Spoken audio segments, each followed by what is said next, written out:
क्या बाबर आजम अगर आईपीएल में होते तो पीएसएल से बड़े सुपरस्टार होते? वहाँ पे ये एक ऐसी बहस है जो सोशल मीडिया पे कुछ प्लेटफॉर्म ने छेड़ दी और उस पर लोग बड़े इंटरेस्टिंग रिएक्शन दे रहे हैं। आप सबसे पहले आप लोग अपनी ओपिनियन दीजिए कि आपकी इस पर क्या ओपिनियन, आप इसे एग्री करते हैं, डिसएग्री करते हैं, और अगर ये आईपीएल में होते तो आइडियली आप उसको किस टीम में देखते और उनकी क्या नेट वर्थ हो सकती थी आईपीएल के अंदर ऑक्शन में। चलिए इस स्टोरी पे बात करते हैं, बड़ी दिलचस्प स्टोरी है।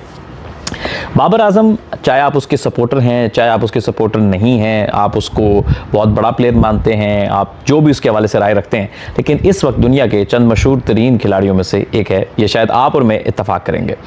खिलाड़ियों की फॉर्म आना जाना ये खेल का हिस्सा होता है, लेकिन बाबर आजम की फ़ैन फॉलोइंग खासतौर पर पाकिस्तान में इस वक्त सबसे ज़्यादा है और उनके नाम पर स्टेडियम भरते हैं, उनके नाम पर स्टेडियम खाली होते हैं। अब बात ये हो रही है कि अगर वो आईपीएल में होते, एक बात ये भी बिल्कुल सही है कि बाबर आजम जितने बड़े खिलाड़ी थे उनके ऊपर बेहद तनकीद, बेजा तनकीद और बहुत ज़्यादा क्रिटिसिज्म ने भी कहीं ना कहीं उनकी फॉर्म को या उनकी बैटिंग को मुतासिर किया है। हमारे यहाँ रिएक्शनरी जो चीज़ें होती हैं वो बहुत ज़्यादा होती हैं और बहुत स्ट्रॉन्ग रिएक्शन आता है, परफॉर्मेंस अच्छी हो तो भी, परफॉर्मेंस बुरी हो तो भी। अब पाकिस्तान का सोशल मीडिया दो हिस्सों में डिवाइड हो चुका है। एक हिस्सा बाबर आजम को अब भी बहुत ज़्यादा सपोर्ट करता है, उनकी गेम को पसंद करता है और किसी भी सूरत में उनको पैक करता है। एक वो जो कि उनको बहुत ही उनके अगेंस्ट चला जाता है और हर मौके पे कोई ना कोई ऐसी बात निकालने की कोशिश करते हैं जो कि उनके अगेंस्ट जा सके या कोई ना कोई पहलू निकाल लेते हैं उनके अगेंस्ट बात करने का। इस सब के बीच में शायद ये भी एक लोगों का मानना है कि जिस तरह से बाबर आजम की कदर करनी चाहिए उस तरह से पाकिस्तान में कदर नहीं की गई।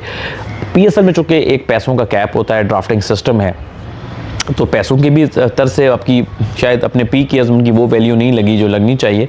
और दूसरा ये है कि जितना उन्होंने स्कोर की, एक ज़माने में बहुत कंसिस्टेंट थे, तो शायद उतनी रिस्पेक्ट नहीं दी जितनी देनी चाहिए। अब इंडिया में एक अच्छी बात ये है कि वो प्लेयर्स को रिस्पेक्ट बहुत ज़्यादा देते हैं।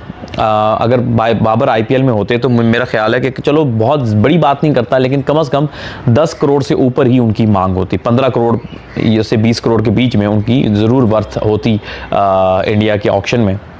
और मैं अगर चाहता कि मैं अब चले अपनी एक मासूम राय का इजहार कर देता हूँ, मेरी मासूम राय के मुताबिक बाबर आजम अगर होते, इनको खेलना चाहिए था किस टीम से?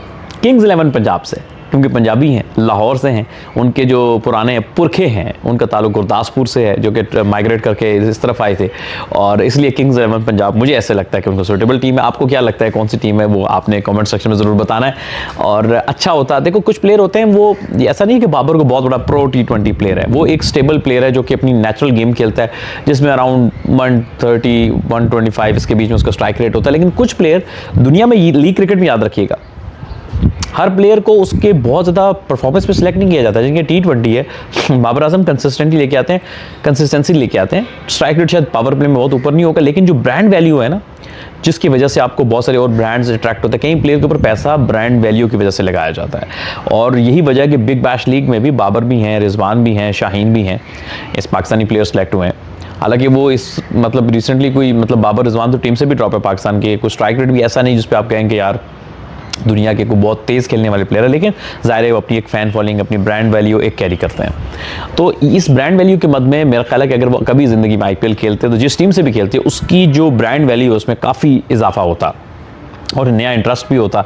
जैसे आप लोगों को याद है ना, आईपीएल का पहला एडिशन, उसमें पाकिस्तान के बहुत सारे प्लेयर खेले थे।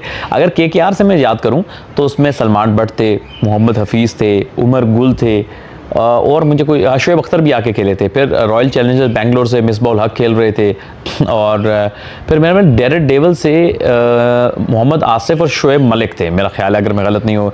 राजस्थान रॉयल से कामरान अकमल थे, यूनुस खान थे, सुहेल तनवीर थे, और मेरा ख्याल है ये खिलाड़ी थे। और शाहिद अफरीदी थे दक्कन चार्जर्स से, दक्कन की टीम जो है ना, हैदराबाद दक्कन वाली, उससे शाहिद खान अफरीदी थे, एंड आई थिंक बस यही थे।